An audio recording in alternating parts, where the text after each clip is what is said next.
약간의 약주 보잘것없어 보이지만 밤이 되면 청년처럼 활력이 되살아납니다.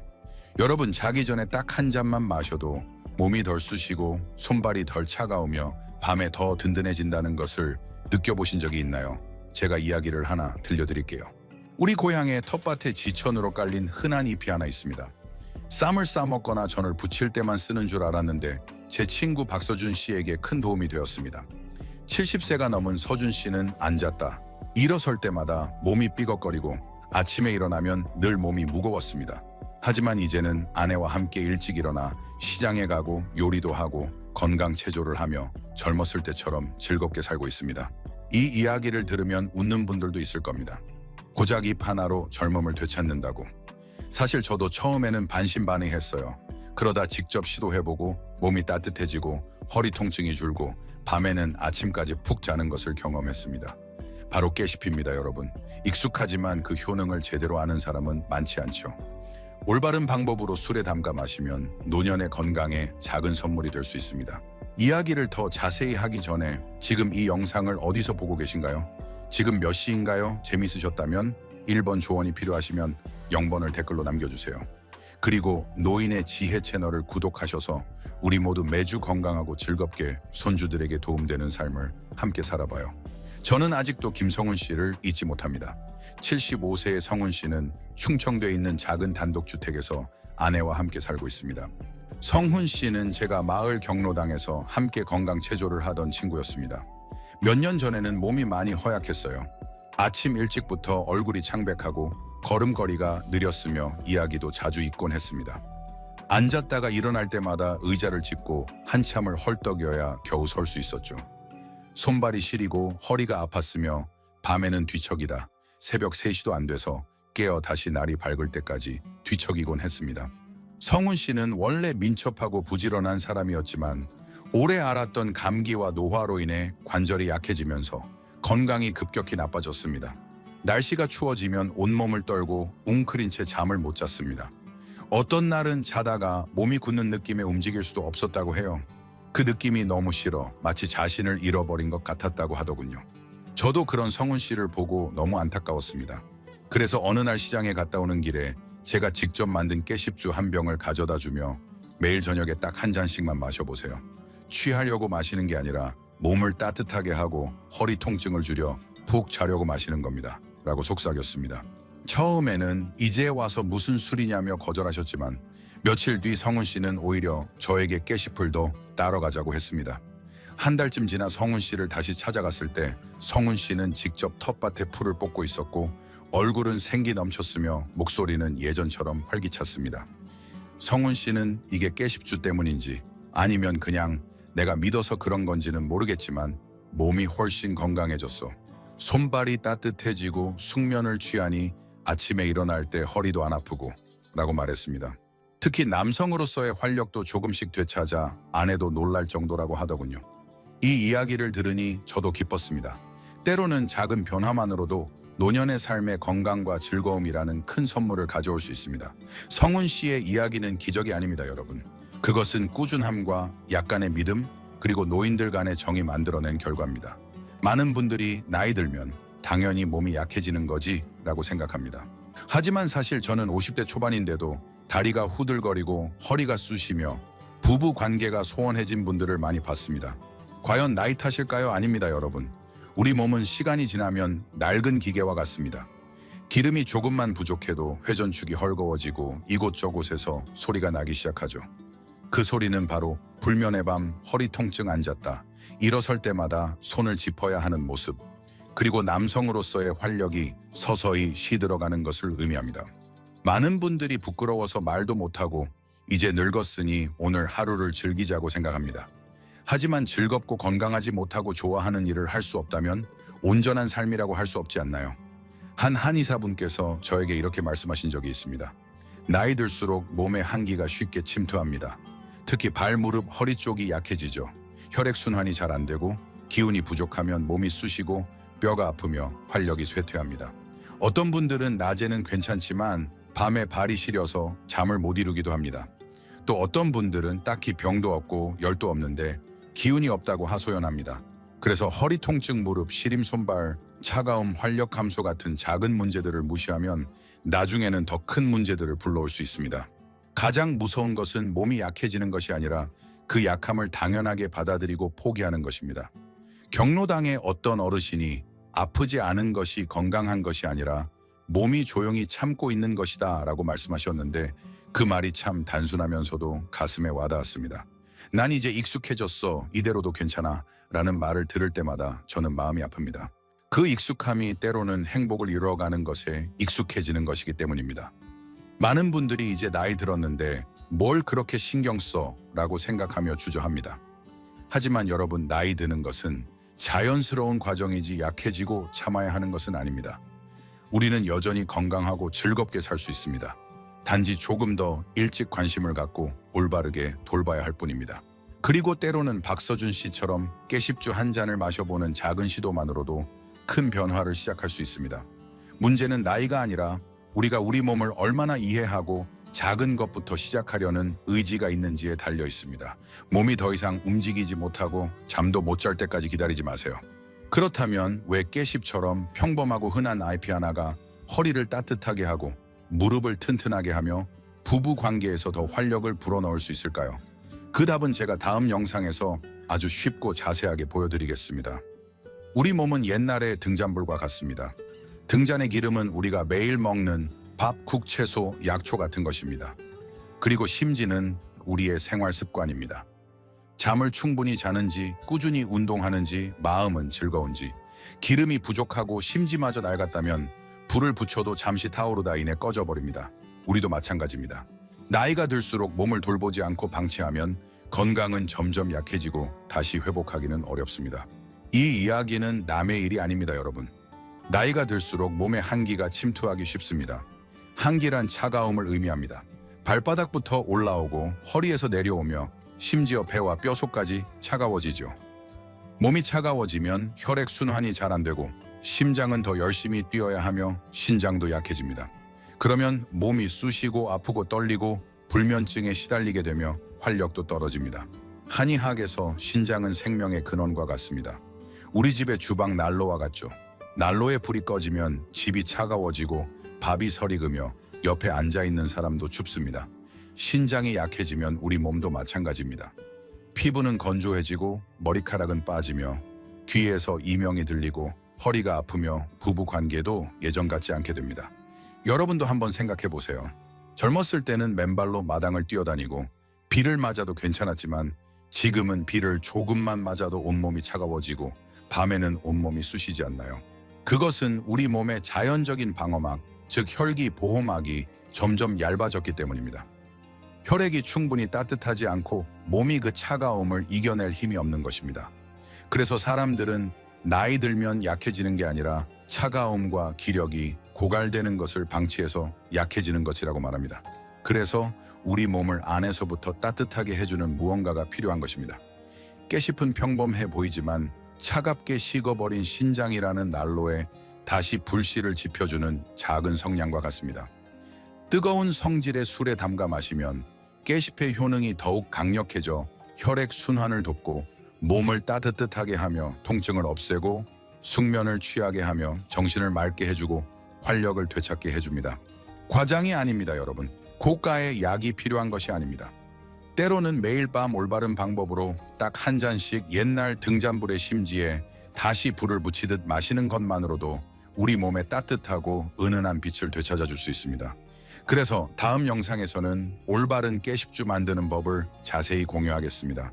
깨십을 고르는 법, 술을 고르는 법, 얼마나 오래 담가야 하는지, 어떻게 마셔야 하는지 등을 알려드려 여러분이 집에서 안전하고 효과적으로 직접 만들어 드실 수 있도록 하겠습니다. 어릴 적에 저는 할머니께서 날씨가 추워지면 텃밭에 나가 깨십 한 줌을 따서 깨끗이 씻어 말려두시는 것을 자주 보았습니다. 어떤 날은 날이 너무 추워지자 할머니는 말린 깨십을 숯불에 구워 할아버지 발을 쬐어주시기도 했습니다. 할머니는 발이 따뜻해야 온몸이 따뜻해진다고 하셨는데 그때는 무슨 말인지 몰랐습니다. 이제 나이가 들어서야 할머니의 주방 약방이 얼마나 훌륭한지 깨닫게 되었습니다. 그리고 그 가문의 비법 중 깨십주는 제가 여러분께 꼭 시도해보라고 권하고 싶은 간단하면서도 효과적인 방법입니다. 만드는 법은 복잡하지 않습니다. 깨씹 생잎 200g 정도를 준비하세요. 너무 어리지도 않고 너무 시들지도 않은 잎을 골라 깨끗이 씻어 물기를 뺀 다음 잘게 썰어주세요. 그 다음 유리병에 넣고 알코올 도수 35, 40도 정도의 소주 약 1리터를 부어주세요. 집에서 직접 담근 쌀소주면 더욱 좋습니다. 10일 정도 담가두면 마실 수 있습니다. 매일 밤 잠자리에 들기 전에 소주 잔으로 딱 한 잔, 2손가락 정도의 약만 마시면 됩니다.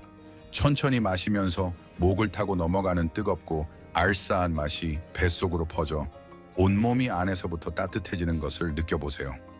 10일 정도 마시면 발 시린 것도 덜하고 허리가 가벼워지며 숙면을 취하게 될 겁니다. 술을 잘 못 드시는 분들은 이 술을 허리 양쪽 무릎 발바닥에 바르는 것도 효과가 좋습니다. 서울에 사는 68세 이영숙 할머니가 제 이야기를 듣고 시도해 보셨습니다. 처음에는 술을 마시고 잠 못 들까 봐 걱정되어 바르기만 하셨다고 해요. 2주 후 영숙 할머니는 몸이 훨씬 가벼워졌다고 하셨습니다. 아침에 일어날 때 다리가 뻣뻣하고 저린 느낌도 사라졌다고 하더군요. 이제는 매일 밤 한 잔씩 마시며 몸도 따뜻하게 하고 활력도 되찾으셨다고 합니다. 깨십주 외에도 시간이 되시는 분들은 깨십물에 발을 담그는 것도 좋습니다. 아주 간단합니다. 깨십 한 주물 물 1리터와 함께 끓이세요. 생강 몇 조각을 넣어도 좋습니다. 약 10분 정도 끓인 후 대야에 붓고 찬물을 섞어 따뜻하게 만듭니다. 그리고 잠자리에 들기 전에 발을 담가주세요. 발을 담그면서 발바닥과 발목을 마사지해주면 얼마 지나지 않아 잠도 잘 오고 몸도 가벼워질 겁니다. 작은 팁 하나 더 알려드릴게요. 발을 담근 후에는 얇은 양말을 신어 따뜻하게 유지하는 것이 좋습니다. 특히 바람이 부는 날에는 더욱 신경 써야 합니다. 발만 따뜻해도 밤새 편안하게 잠들 수 있습니다. 저는 이 모든 방법을 치유의 주방이라고 부릅니다. 복잡하거나 돈이 많이 들지 않으면서도 건강하고 안전하며 고향의 정이 느껴지기 때문입니다. 꾸준히 매일 조금씩만 실천하면 눈에 띄는 결과를 볼 수 있습니다. 다음 영상에서는 많은 분들이 흔히 저지르는 잘못된 습관에 대해 공유하겠습니다. 올바르다고 생각하지만 사실은 조용히 건강을 해치는 습관들입니다. 여러분은 다음 영상도 꼭 시청하셔서 실수를 하지 않으시길 바랍니다. 저는 예전에 계란을 먹고 난 후 차를 마시면 속이 편하다고 생각했는데 나중에 알고 보니 그것이 바로 제가 자주 피곤하고 빈혈에 시달리는 이유였습니다. 체에 있는 성분이 계란의 철분 흡수를 방해해서 보충하려고 먹은 것이 아무 소용이 없었던 것이죠.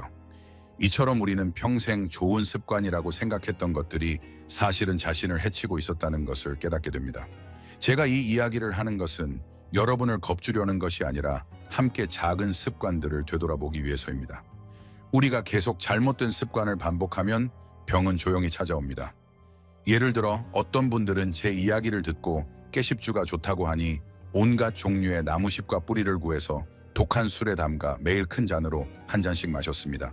몇 주 마시지도 않았는데 몸에 두드러기가 나고 간과 신장이 나빠져 일주일 동안 병원에 입원해야 했습니다. 이는 어떤 종류가 마실 수 있는 것이고 어떤 것은 바르기만 해야 하는지 구분하지 못하고 특히 적정량을 지키지 않았기 때문입니다. 또 다른 잘못된 생각은 약주는 오래 담글수록 좋고 술의 도수가 높을수록 좋다고 생각하는 것입니다. 사실 우리 노년층에게는 35, 40도 정도의 술이 적당합니다. 너무 오래 담그면 약재의 성분이 변질되어 간과 위장에 나쁜 영향을 줄 수 있습니다. 마치 국을 끓이는 것과 같습니다.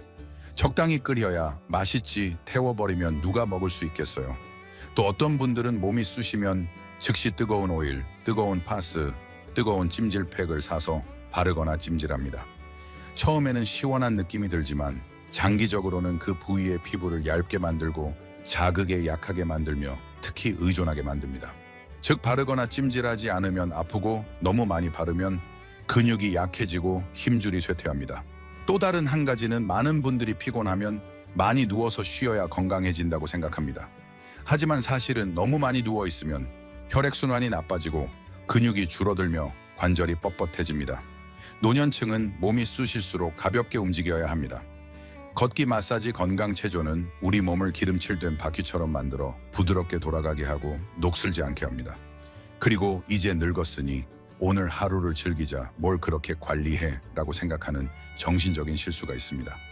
솔직히 말씀드리자면 늙었기 때문에 더더욱 가치 있게 살아야 합니다. 우리가 건강하고 즐겁게 살아야 자식들이 안심하고 우리 자신도 아침에 일어나 오늘도 내가 무언가 유익한 일을 할 수 있구나 라고 자신감을 가질 수 있습니다. 그러니 여러분 몇몇 소문에만 의지해서 행동하지 마시고 남들이 하는 것을 무작정 따라 하지도 마세요. 우리 몸은 우리 자신이 가장 잘 압니다. 그리고 우리도 몸을 이해해야 합니다. 무엇을 하든지 적당히 이유를 가지고 가장 중요한 것은 우리 몸의 반응에 귀를 기울여야 합니다. 다음 영상에서는 건강한 식단 음식을 먹는 시기 그리고 매일의 식사에서 지켜야 할 작은 팁들을 소개해 드리겠습니다. 비싸고 복잡한 약이 필요 없습니다, 여러분. 노년의 건강은 종종 비싼 보약이 아니라 매일의 집밥에서 시작됩니다. 속이 편안하고 잠이 잘 오며 아침에 일어나 다리가 쑤시지 않고 밤에 뒤척이지 않는 것. 간단해 보이지만 조금만 신경 쓰면 충분히 할 수 있습니다. 아침에 일어나 개인위생을 마친 후에는 가볍게 몸을 풀고 따뜻하고 소화 잘 되는 음식을 드세요. 다진 고기를 넣고 끓인 현미죽에 생강 몇 조각을 썰어 넣는 것이 아주 좋은 선택입니다. 현미는 식이섬유가 풍부해 변비에 좋고 생강은 몸을 따뜻하게 하고 순환을 촉진합니다. 죽이 지겨우시면 삶은 계란과 따뜻한 두유 한 잔에 빵을 곁들여 드시는 것도 좋습니다. 영양은 충분하면서도 속이 더부룩하지 않습니다. 점심에는 탄수화물, 단백질, 채소, 건강한 지방 4가지 영양소가 고루 갖춰진 식사를 하세요. 적당한 양의 흰밥에 생강을 넣고 조린 삼치 새우를 넣고 끓인 애호박국 마늘과 함께 볶은 시금치 한 접시면 충분합니다. 삼치는 오메가3가 풍부해 심혈관 건강에 좋고 애호박은 간을 시원하게 하며 시금치는 소화를 돕습니다. 오후 4시쯤 배가 고프면 가볍게 드세요. 바나나 한 개나 요거트 한 그릇도 좋습니다. 튀기거나 기름진 음식, 달콤한 빵은 피하세요. 속이 더부룩해져서 저녁 식사가 맛없게 느껴질 수 있습니다. 가능하다면 따뜻한 생강차나 레몬그라스 차를 한 잔 마시면 해독 효과도 있고 몸도 따뜻해집니다. 그리고 저녁 식사, 이것은 노년층에게 아주 중요한 식사입니다. 밤에 잠 못 들고 배 아프고 불면증에 시달리지 않도록 먹는 것이 중요합니다. 저는 주로 다진 고기를 넣고 끓인 근대국을 끓여 먹습니다. 시원하고 소화가 잘 되죠. 삶은 계란, 현미밥, 조금 그리고 간장에 찍어 먹는 삶은 오크라를 곁들여 먹습니다. 저녁 식사는 일찍 하는 것이 좋으며 밤 6:30 이전에 마치는 것이 가장 좋습니다. 그래야 몸이 잠자리에 들기 전에 충분히 소화를 시킬 수 있습니다. 작지만 매우 중요한 팁 하나 더 알려드릴게요. 저녁 식사 후 1시간 정도 지나서 제가 앞서 말씀드린 깨시피나 생강 따뜻한 물에 발을 담가주세요. 혈액순환을 돕고 숙면을 취하게 하며 밤에 갑자기 깨는 일 없이 아침에 더 가볍고 개운하게 일어날 수 있습니다. 또 한 가지, 낮에는 충분한 물을 마시되 밤 8시 이후에는 소변 때문에 깨는 일이 없도록 물을 적게 마시는 것을 기억하세요. 매일 아침 따뜻한 물에 레몬즙이나 꿀을 조금 타서 마시면 몸의 독소를 배출하고 하루 종일 속이 편안합니다. 여러분, 올바른 식습관은 건강뿐만 아니라 노년의 활력을 자연스럽고 꾸준히 유지하는 데 도움을 줍니다. 조금만 신경 쓰고 바꾸면 집밥은 배를 채우는 것뿐만 아니라 매일의 보약이 될 수 있습니다. 다음으로 저는 마치 오래된 친구와 내일 아침 함께 산책을 가기로 약속하는 것처럼 진심 어린 이야기를 나누고 싶습니다. 우리 함께 건강하고 즐겁고 가치 있는 삶을 살아갑시다. 여러분, 이렇게 나이가 들 때까지 우리 중 누가 아프고 슬프고 즐거운 일들을 겪지 않았겠어요? 그럼에도 불구하고 매일 아침 눈을 뜨고 창밖에 햇살을 보고 닭 울음소리를 듣고 손주들의 제잘거리는 소리를 들을 수 있다면 그것만으로도 선물입니다. 건강이 있어야 모든 것을 할 수 있지만 그 건강을 지키는 것이 진정으로 소중한 일입니다. 저는 우리가 젊었을 때처럼 민첩하고 건강하지는 않더라도 여전히 할 수 있는 일이 많다고 믿습니다. 집 주변을 천천히 걷는 걸음걸음, 따뜻한 집밥 한 끼, 그리고 스스로를 돌보는 작은 행동 하나하나가 자신과 주변 사람들에게 다시 즐거움을 심어주는 일입니다. 건강은 대단한 것에서 오는 것이 아니라 아주 작은 관심에서 시작됩니다. 따뜻한 물 한 잔, 제 시간에 먹는 식사, 그리고 편안한 잠. 이 영상을 모두 보신 후에 여러분이 스스로에게 오늘부터 변화를 시작해야겠다라고 말할 수 있었으면 좋겠습니다. 거창한 것을 할 필요는 없습니다. 짠 국을 조금 덜 먹고 발 마사지를 한 번 더 하고 자기 전에 깨십주 한 잔을 마시는 것만으로도 더 충만한 삶을 살고 있는 것입니다. 이 영상이 좋으셨다면 1번을 댓글로 남겨주세요. 혹시 조언이 필요하거나 궁금한 점이 있다면 0번을 댓글로 남겨주세요. 제가 댓글 하나하나를 꼼꼼히 읽어보고 다음에는 더 재미있고 친근한 이야기를 들려드리겠습니다. 그리고 노인의 지혜 채널을 구독하셔서 우리 모두 매주 집 앞마루에 앉아 수다를 떠는 노인 친구들처럼 다시 만날 기회를 가져봅시다. 우리 모두 나이는 많지만 마음만은 아직 젊고 이 삶을 많이 사랑하고 있으니까요. 그렇죠, 여러분.